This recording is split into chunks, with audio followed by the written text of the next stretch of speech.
எங்க இஸ்லாமிய பெருமக்கள் அதிகமா இருக்கிறாங்க. இந்த பகுதியில் இஸ்லாமிய பெருமக்கள் அதிகமா இருக்கிறாங்க.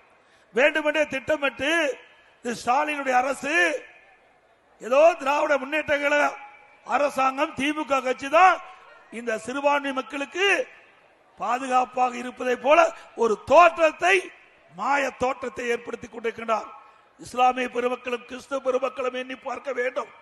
அனைத்து இந்திய அண்ணா திராவிட முன்னேற்ற கழகம் பொன்விழா கண்ட கட்சி. தமிழகத்திலே சுமார் 31 ஆண்டு காலம் சிறப்பான ஆட்சியை தமிழ்நாட்டுக்கு மக்களுக்கு கொடுத்திருக்கிறோம்.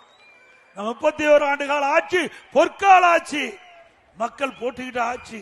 அப்பொழுது சிறுபான்மை மக்களுக்கு அரணாக பாதுகாத்த அரசாங்கம் அண்ணா திமுக அரசாங்கம். மறுக்க முடியுமா? அண்ணா திமுக ஆட்சி இருக்கின்ற பொழுது பொன்மனச்சம்பாள் புரட்சி தலைவர் எம்ஜிஆர் அவர்கள், மாண்புமிகு புரட்சி தலைவர் அம்மா அவர்கள், அம்மாவுக்கு பிறகு அம்மாவுடைய அரசு, இப்படி 31 ஆண்டு காலம் சிறப்பான ஆட்சி கொடுத்தோம். எங்களுடைய அண்ணா திமுக ஆட்சியில மத சண்டை கிடையாது, ஜாதி சண்டை கிடையாது. தமிழ்நாடு அமைதி பூங்காவாக விளங்கியது.